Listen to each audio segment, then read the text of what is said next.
अरे ओ महारानी, अपने बाप का जागीर समझ के रखा है क्या? चल उठ जा, कहीं की राजकुमारी नहीं है तू। उठ गई महारानी जी, अब थोड़ा कमरे से बाहर निकलने की कृपा कर दे तो आपकी बड़ी मेहरबानी होगी। बाहर तेरे चच्चा लोग इंतजार कर रहे हैं, जाकर मिल ले जा। लड़की, माँ मुझे यहाँ अकेला क्यों छोड़ दिया? मुझे भी साथ ले जाती। 15 दिन पहले तक सब कितना ठीक था मेरे साथ, मेरी माँ जो थी। साथ ही दोनों चाचा चाची के लिए उनकी लाडो बिटिया बिल्कुल एक सुखी परिवार की तरह थी। माँ के जाते ही सारे रिश्ते बदल गए। जिनके लिए कल तक मैं लाडो बिटिया थी, आज उन्हीं के गले की हड्डी बन गई हूँ। लड़की ने आंखों से आंसू साफ किए और कपड़े बदलकर कमरे से बाहर आ गई, जहां उसके चाचा जी उसे बुला रहे थे। जी चाचा जी, आपने बुलाया? चाचा जी, देखो गोरी, अचानक से तुम्हारी माँ के इस बड़ी बीमारी में बहुत पैसे खर्च हो गए, फिर उनके जाने के बाद उनके श्राद्ध में क्रिया में अब हम तुम्हारा बोझ नहीं उठा सकते, तो हमने सोचा है कि तुम बंसल अंकल के अनाथ आश्रम में चली जाओ। मैंने उनसे बात कर ली है, आसाम वह तुम्हें लेने आ जाएंगे।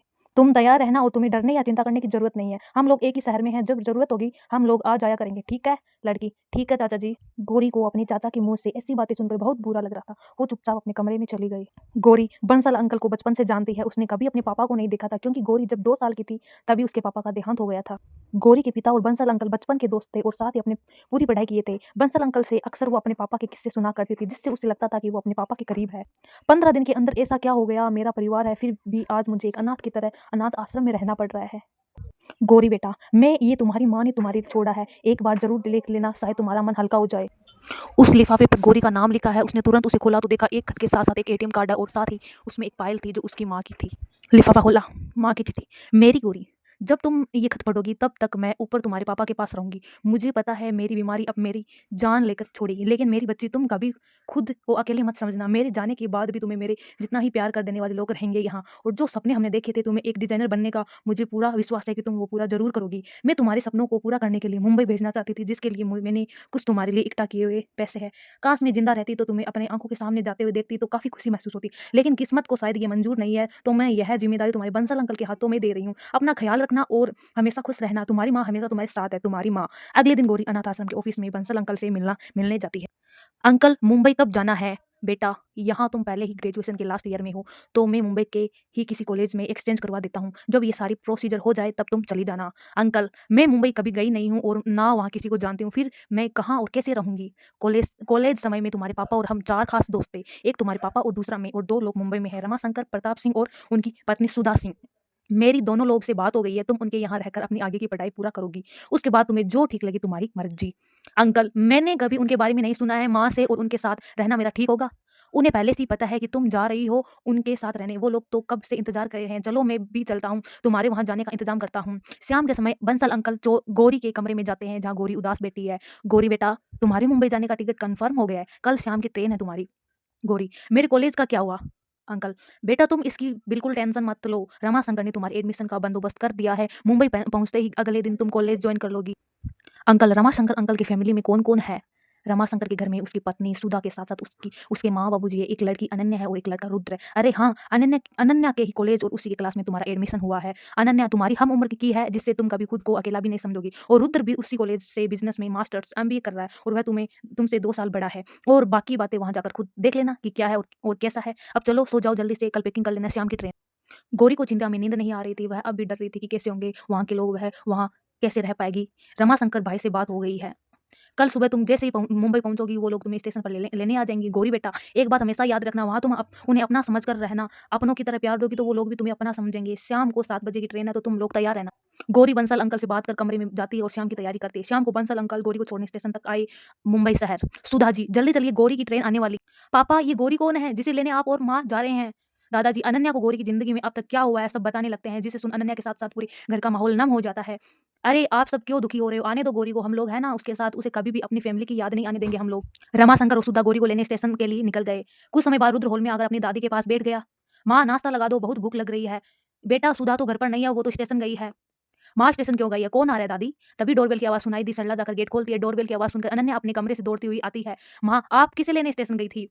सुधा मुस्कुराते हुए गौरी को इशारे से बुलाती है। जब गौरी सामने आती है तो रुद्र देखता है कि एक लड़की जो बेढंग के पुराने कपड़े पहने आंखें नीचे की हुई खड़ी। माँ, जब सरला काम करने के लिए है ही, फिर किसी लड़की की क्या जरूरत है काम पर रखने के लिए? और आप दोनों इस स्टेशन लेने क्यों गए थे? रुद्र, ये गौरी है, सीमा आंटी को जानते हो ना, मेरी फ्रेंड, उनकी बेटी है ये गौरी, और ये अब हमारे साथ इसी घर में रहेगी।